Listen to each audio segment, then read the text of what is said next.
So hey guys, in my previous video around the cost of living crisis, I focused on what you can do within your house to sort of reduce your energy usage. This particular video is what if you were looking for an installation or you were doing a renovation of a property, what you could do to improve your energy usage, particularly in the current situation. Now, we'll start with the obvious one, and I don't want to retread around, so I'll keep this brief, but solar energy. Solar panels are a literal no-brainer. They are so very cheap these days that it does not make sense that you wouldn't install those on any sort of roof surface that you have if you're not within a conservation area. I myself, we've got about 9 kilowatts of solar on this particular property. We are, as we're talking, off-grid.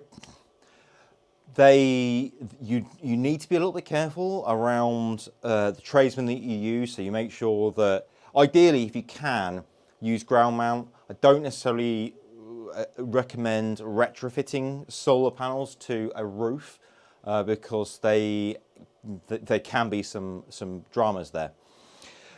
So battery storage is probably the next point. Now, this is a really good one.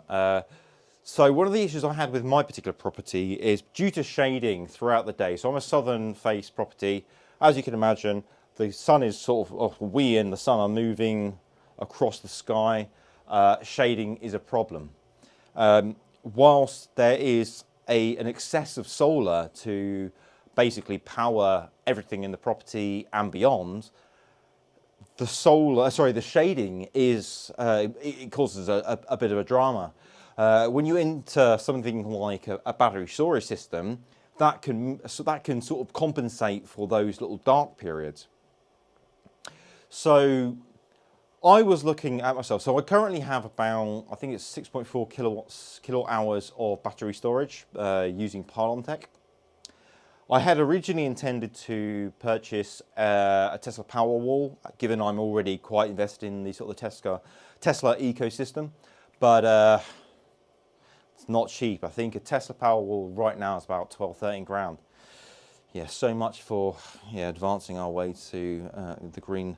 Anyway, so we're using Tech batteries, which is working really well, but we are lacking. Ideally, moving forward, we will be expanding this pack and ideally moving over to like a 12 or 24 kilowatt hour system, where with the solar that is massively generating more power than the property needs, it's sending it all back to the grid for pittance. In fact, one of them is sending it back for free in pan. Yeah. Anyway. If we can store that power, we can keep that for multiple days. And if we are heading towards a situation where during the winter we are possibly looking towards power outages, we should be good. We've got a EPS over here, so we can switch over to emergency power. But given the battery bank is not necessarily as big as I'd like it to be, we may only have a few hours of off-grid power. Otherwise, we can switch over. We can do some studio fucking engineering. We've got enough batteries and otherwise here. I must have like 10, 20 kilowatt hours of power here. Right, anyway, let's move on. Water reclamation. This is more of a thing in sort of Asia. In the UK, you have one waste pipe. And that requires the likes of Thames Water and similar organisations around the UK to use a lot of energy to filter that water and then make it either accessible to drain into the sea. And we won't mention the recent, it's actually, funnily enough, the recent issue where we had the floodwaters and we ended up just launching a whole bunch of number twos into the sea, which is horrific, may I add, was down to the very same problem. As a homeowner, if you're doing a renovation, what you can do is you can separate your grey water from your black water. Right, I'm not going to explain what black water is because it's YouTube and we're Disney friendly, okay? But grey water is basically taking all the water from your sinks, your showers, and any devices or any faucets that are draining essentially clean water, possibly with some detergents or otherwise.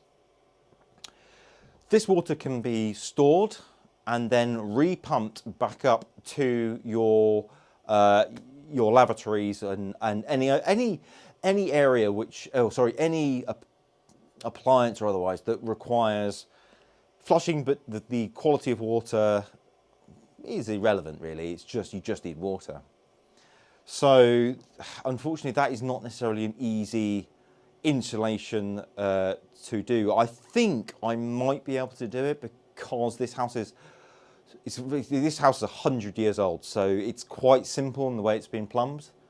We have, after the I believe the gas central heating was installed somewhere in the 1960s. So yeah, there's some other bits and pieces going on there, but that can be done. Right, so I think that is pretty much it for part 2. There's some other interesting stuff to do with like electric cars, yeah, other bits and pieces. So rock and roll.